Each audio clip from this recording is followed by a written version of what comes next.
Hey everybody, it's Alex. And I'm Matt. And we are here at Powder7 World Headquarters in Golden, Colorado. And we are here to share some of our favorite and some of our staffers' favorite skis, all mountain skis for 23 and 24. These are skis that kind of fall somewhere in between 88 and like a 102 millimeters underfoot. So really versatile for those all mountain conditions, whether it's firm snow, carving in the morning, or slushy bumps in the afternoon, or finding a little bit of powder. These skis can theoretically do them all. Yeah, and we know all mountain skis can be a really contentious topic. Some people can't imagine all mountain skis being wider than 90 underfoot. Some people can't imagine them being narrower than 100 underfoot. So we try to cover the gamut. We have another video as well on narrower all mountain skis. And keep in mind, for this video, we pulled a selection of some of our top picks from our 24 buyer's guide that are more all around skis, more demanding and more playful. You can find the rest of our picks at the link in our bio and our full buyer's guide on the Powder7 Liftline blog. But let's dive into some of our picks. Let's do it.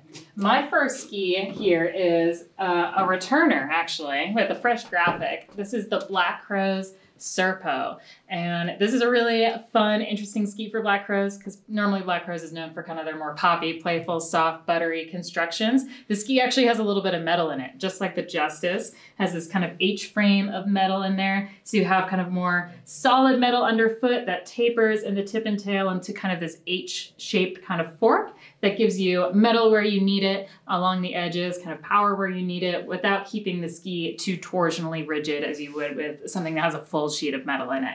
And no metal in the tip and tail, or at least in the very end of the tail. So that helps keep the turn initiation smooth, give you a little bit more playfulness in the very tip and tail, without making, again, the ski feel super, super rigid. But you get power where you need it, help get that bite into some of the firm snow. But when you're in bumps and trees, the ski isn't gonna feel too punishing. Something that's interesting about this ski as well is it kind of has a slightly more directional shape to it too. So you've got a little less rocker in the tail and a little bit more rocker in the tip. So this is a ski that really doesn't mind it if you like to ski with a more aggressive directional style. Likes to have the front of your boots pressed, the shovels engaged, all that good stuff. But if you're looking for something that doesn't feel too planky or too rigid, but still needs something with a little bit of bite and power into it, this is a great option. It's also really lively, really poppy, as we know. So much energy and rebound in and out of carves with that ski. Totally. Yeah. Brings a lot of life and energy to your day-to-day, daily driving, carving, and all that good stuff. Yeah. So a lot of zest. This is very similar to the Justice, which is 100 underfoot. This is, I think, 93. Yeah, 93 underfoot, so a little bit quicker. If you're dealing with more soft snow or just prefer a slightly wider ski, the Justice can be a great option for you too. Yeah. So my first pick is pretty different from the Serpo. This is the Blizzard or Blizzard Bonafide 97. Bonafide has been a big name in skis for a long time. And one thing that's kind of funny is while the skis have been updated fairly regularly, they're still pretty true to what the Bonafide has always been, a pretty aggressive ski. While a lot of other of its more aggressive, more directional competition have, I would say, kind of mellowed out and become those brands have put a lot of focus on accessibility. And while Blizzard has done that in Bonafide, I think that it's probably the most aggressive ski in the upper 90s that we're recommending regularly to customers who have they demand pretty aggressive ski. They're pretty directional styles. They like to carve. So what makes Bonafide awesome? It's got 2 full sheets of metal. So we say metal in a lot of skis. Some metal isn't quite the full width of the ski or isn't quite the full length of the ski. These are 2 full sheets in the Bonafide, and that's around a carbon flip core construction. Blizzard's had that for a while. It's pretty unique unidirectional carbon, along with a true blend wood core. So it's a cocktail of more heavier, denser woods with lighter weight woods in the core, strategically placed to give you power, torsional rigidity underfoot, and then a smoother ride and a little bit of forgiveness in the extremities of the ski. So while it is true that I think the Bonafide, it's the heaviest ski we have on the stage here, and it's one of the heavier ones kind of in this category that we talk about a lot, it is a pretty demanding ride. I think that this newest version for 24, it's not a plank. So it's still a really fun ski. I mean, it has a freeride rocker profile. which is always surprising. People think they're going to see like no rocker in Brahma Bonafide. You get some rocker, and that really helps take this ski off-piste. So these are awesome carvers. Again, a lot of power, a lot of energy, but if you get off-piste, that cocktail of woods in the core, along with some taper and some rocker underfoot, makes it a really capable all-mountain ski for all sorts of skiers. So definitely wants you to ski it pretty aggressively with an athletic stance. You can lay into these shovels and you're going to feel very supported. If you get back seat, you're going to be a little bit punished. But Bonafide really doesn't beat people up quite as much as they think it might. Totally. I think some of the surprising first impressions we got from testers was that wasn't as gnarly as I thought it would be, right? It can have kind of an intimidating reputation, and with that cold smoke top sheet, looks pretty hardcore, but you won't get too beaten up if you wind up sliding into the backseat every once in a while. And there are folks at our ski test who have more playful ski styles who hopped on the Bonafide and were able to ski it and said, wow, if I'm ever looking for a more aggressive front side all mountain ski, this is the one I'm going for. Yeah, totally. Yeah. Speaking of playful skis and playful skiers, this is the new Armada ARW. This is the ARW top sheet here.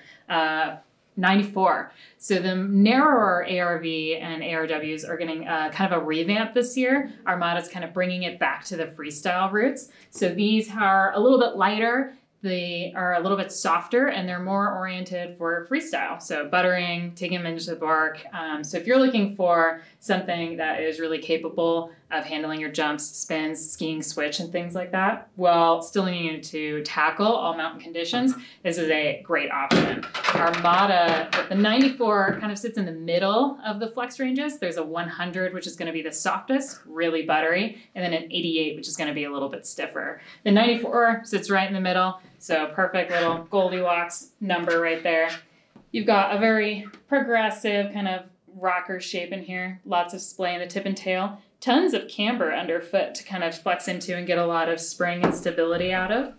One of the really cool things with this new construction is Armada's wedge wall, sidewall construction. So the sidewall is actually shaped like a wedge and kind of jammed into the core, which allows them to shave weight from the sidewall while increasing strength. So you get a ski that's more durable, that's a little bit lighter, easier to spin around in the air, but isn't going to blow up on you after your 100th rail hit of the day, which is nice.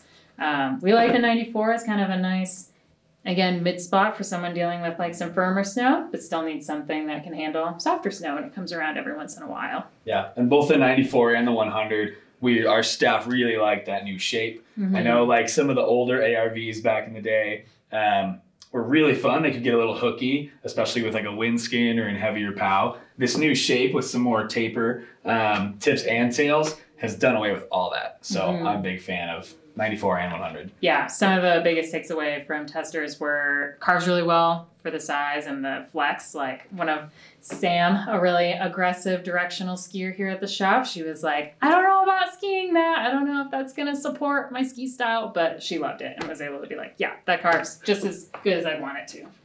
Heck yeah. Similar vibe with my next choice. This is the Line Chronic 101. So Line, much like they redesigned the Sir Francis Bacon into the Bacon for this year, they overhauled Chronic. So 94 is the narrower version of this. This is the 101. So you see some of the similar design flourishes here that we see with Bacon, if you've looked at the new Bacon 108 at all.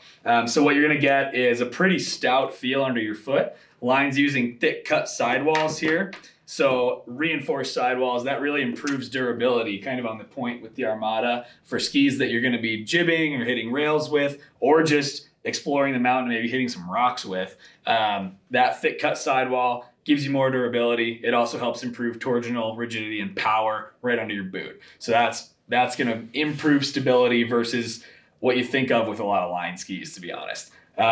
Really deep rocker lines, low camber underfoot, some nice taper tip and tail.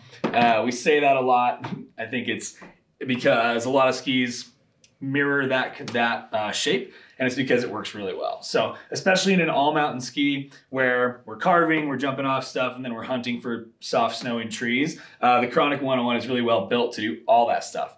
I think it carves way better than you would have thought if you thought, oh, I'm about to carve on a line ski that isn't the Supernatural from back in the day. And then it also pivots and smears and negotiates trees really well. Reason for that is Line shed a bunch of material out of the tips with thin glass inserts. So it's an eco-friendly design. It also sheds weight, reduces the swing weight. It makes these things, gives you that kind of planted underfoot, but really pivoty, point and go, very precise feel. So that's really nice for all mountain skis. If you're not looking for like a traditional all mountain ski with metal and a very technical feel, this is more of like an open-minded all mountain ski that's surprisingly capable all over the mountain. One of our staffers, Ben, who's a tech here, said super hot fire about the Chronic. And he likes to jib and have fun, but he also is a strong skier across the whole mountain. And he'd ski this any day, and I think I would too. Yeah, totally.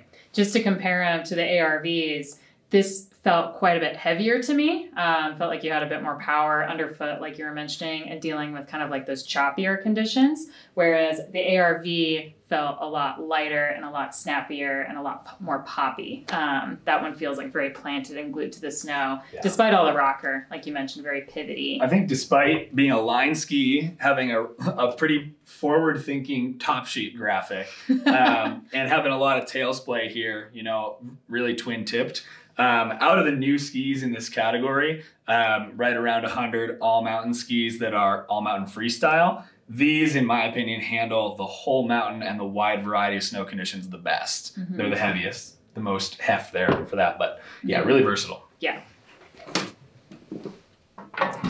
Going to another returner with a fresh graphic for this model. One of my favorites on the wall. This is the Faction Dancer. This is the 2, 96 underfoot. There's a 1, 2, 3, and 4 for all the different snow conditions you might be dealing with. But this one slots pretty solidly in that all mountain category, especially if you're out west dealing with some softer snow. I love this ski. I skied the 3 in Crested Butte and loved it in kind of the steeper terrain with more choppy snow, but I think this would make for a great like daily driver on the front side early and late season. It has, for Faction, more kind of directional shape to it. Definitely healthy rocker in the tip, but a flatter tail, definitely some rocker and splay back there, but not as much as you might see in the Chronic. And dual metal laminate in there. So you've got, like the Bonafide, 2 actually full sheets of metal in there. They're just really thin, so it doesn't quite weigh as much as the Bonafide, which helps for if you are popping it off in the air every once in a while, or don't want something that feels so burly all the time. It has a very precise, damp, and kind of directional feel to it without it feeling very burly, if that makes sense. I really liked it in bumps. Feels, again, very precise. You can kind of just like roll it over on edge and it holds that turn really, really nicely. Very confidence inspiring when you're dealing with kind of those less ideal snow conditions. But when the snow's edgeable, it's like it just rips. And yeah, I love this ski. A lot of energy, a lot of liveliness. Very poppy. Full poplar wood core in there too, just like the Serpo. So having that poplar wood core in there with some metal does wonders for adding a lot of liveliness to your carving. And a lot of those lightweight but directional skis can kind of feel pingy. I don't get that with the Dancer. No, it's very stable. It doesn't have a fully like glued feeling like you might get with like the Stormrider, again, the Bonafide. But I think the pro of that is it feels a bit more lively and more energetic and a little less demanding throughout the day. All right, so the next one on my side of the family is from Dynastar. This is the M-Free 99. It's been around a couple of years. I think that we haven't talked about it probably as much as we could have, and it showed up at our ski test to rave reviews from our testers this year. So we figured it's got to come back in our buyer's guide video. So M-Free 99 from Dynastar is kind of a straightforward ski. It's a wood core ski poplar with a polyurethane PU in there to smooth out the ride. You've got a pretty healthy amount of camber, less tip rocker, less tail rocker than with a lot of other skis that are trying to be free ride oriented all mountain skis. So this high camber under your foot gives it a lot of rebound, a lot of spring, and a lot of energy. I would also slot this on the more playful side of this category. So it's poppy and energetic. It's fun for airs. It's fun for jibs. But I think where some of the surprising facts about this ski is how well it skis on groomers, especially softer groomers, how well it skis, like variable conditions in back bowls, etc. Dynastar uses a heavier fiberglass in the M-Free 99 than in their M Pro series, which has metal. So what they've done is made an all-mountain freestyle ski that is a pretty progressive flex pattern. It's made to play around, but they've given it a fairly traditional mount point and a heavier fiberglass. So it actually weighs in heavier than something like the Stormrider 95 from Stockli, which I'm about to talk about, which might surprise you. So that extra heft built into the M-Free and that combination of playful traits with some more traditional and classic ski construction, I think is a really nice blend. And it surprises people who might be thinking that it's just going to feel like an all-mountain park ski. It's a very, very capable all-mountain ski. I think compared to the Bonafide or the Stormrider in frozen snow and crud and crap, if you're trying to ski fast, that's not your boat. The M-Free is more of a finesse ski when you get into chop and crud and variable conditions. And what you get with that trade-off is a lot of maneuverability for trees and bumps where these things absolutely shine. All that splay in the tip and tail I find really lowers the swing weight. It doesn't feel as heavy as what you told me earlier, right? Yeah. So, but they are shockingly damp. That polyurethane does a really good job of just absorbing vibrations in the snow and just really giving you a smooth ride underfoot. Yeah. Yeah. Pretty surprising ski. So we're really stoked to revisit the M-Free 99 and have it in our video and on our buyer's guide. Yeah, there's also a 108 if you're interested in some chonkier skis. Chonky. My last ski I would like to share with you all is the RMU Valhalla 97.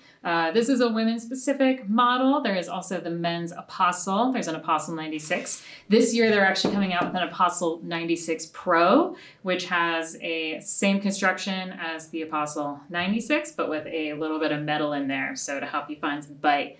But this version, no metal, I still loved it, was really stable still on firm snow. It's very light, which I wasn't expecting to feel as good on firm snow as as it actually was. It just really is stable, predictable, really quick underfoot, and just responds as soon as you think about taking a turn, which is really, it was a blast in bumps, super fun in trees. I really like this tip shape. There's a lot of taper, which adds to the maneuverability and quickness, but it also, we found some powder stashes in some trees, and it just floated like a dream. So I could ski this all the time and have a great time. This is just a very, very fun ski. There's no other way to put it. Some skis are just fun, and that's okay. A lot of rocker in the tip and tail. So if you are looking for something to progress off-piste and bumps and trees, and kind of this like mid all-mountain waist width, I don't think there's much of a better option than this. And RMU is just up the hill from us, up in Breckenridge, all handmade skis, so they're really durable. You can trust the build there, and we really love them. Our staff has been really high on RMU lately. Yeah, totally. There's also a 107 Valhalla that was purchased by several different staffers last year. There's a carbon version that's even lighter for touring, and that's been really popular. It's just a really versatile, fun ski out here, I think. So yeah, no complaints about this guy. Right on. Well, my last ski was also made just up the road from us in a little place called Switzerland. Kidding. This is a ski from Stockli, the Stormrider 95. So we have talked about Stormrider 88, Stormrider 95 at length. They're very popular skis for us, and we can't stop talking about them because they just keep skiing well. So Swiss-made skis, the Stormrider 95 is the flagship out of that Stormrider collection, and there are a couple exciting tweaks to the Stormrider 95 for this year. Not any kind of big refinement or overhaul if you're familiar with previous models, but some additions that are pretty exciting. So the biggest thing is that Stockli messed around with the shape a little bit, and they brought the freeride tail from the Stormrider 102 into the 95. So it's still, when you look at it, very directionally shaped, but there's a little bit more taper in here, read none in the last version, and then a little bit more tail rocker.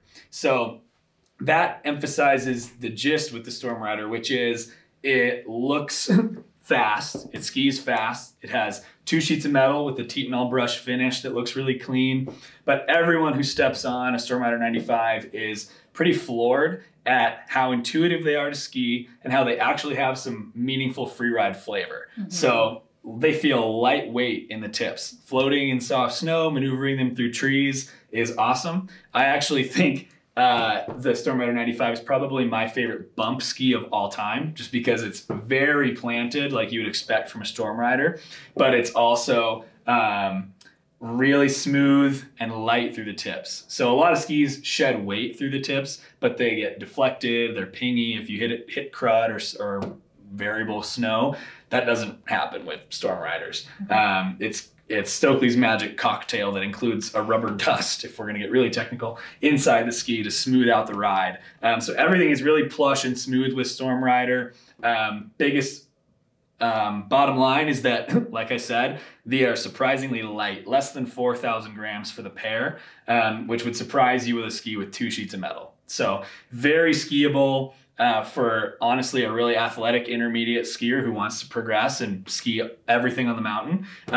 Tons of energy for people who like to carve, are really technically savvy, forward in their boots, and a really exciting ski for people who maybe have like a wider freeride ski and want a ski for in their quiver that's narrower for all mountain carving, bumps, etc. It's really hard for me to imagine a better all mountain ski per like the definition of all mountain skiing. Yeah, truly. And the updates this year, I think, really help in the bumps. That tail just being able to release a little bit. It's still very precise, but you're just able to kind of drift the turns just enough to make it fun and forgiving when you need it to be. Yeah. Doesn't beat you up nearly as much as it looks like it might with that Titanol top sheet. But yeah, and like you said, for someone looking for something narrower in their quiver, it also works, I think, well for someone who comes from a carving background, looking for something a little bit wider. You can make this work as a powder ski if you deal with less snow conditions or just like something on the more narrow side, for sure. For sure. And one interesting thing Stockli mentioned to us as well is that now with the updates to the 95 going in a little bit more of a free ride flavor direction, there's a lot more of a delineation between the 88 and the 95. So if you're like one of those aforementioned people who thinks a true all mountain ski should be very directional and narrower, you're an 88 customer, and if you want more of a free ride flavor to a technically strong all mountain ski, Stormrider 95 is for you. Yeah. They're great skis. They're wicked cool. Yeah, and cool top sheet upgrades this year. Yeah. But we've covered a big range of ski types and styles, and I think that just comes down to there is no one best all mountain ski out there. With modern ski technology, everything skis really well. For sure. It just kind of comes down to what kind of flavor and what kind of approach you want to take to the mountain that day. So if you are someone who leans on the more free ridey or spinning around and landing switch all the time, there's skis for you. And if you are really precise with your turns and love the art of the carve, there are skis for you in this category too. And full disclosure, we titled this video Best All Mountain Skis. We're not actually naming best all mountain skis. We're here to tell you what the ones we like do well and why we like them. Yeah. And the best part about this video is it's not the end for you of ski input from us and our staff. The link to our buyer's guide is below in the description. We've got more skis. We got jackets, helmets, all sorts of gear that we're calling out and highlighting ahead of this season. Yeah, and if you're tired of hearing from us, there's some quotes from staff in there as well, and more skis that we didn't cover in the all-mountain categories. So feel free to check that out below. Feel free to subscribe if you want to see more of these kinds of videos from us. We've got them for all the different ski categories, and we've got previews and reviews coming out here all the time throughout the season. But heck yeah, we will see you later, and we hope you have a killer start to your ski season. Right on. Happy turns.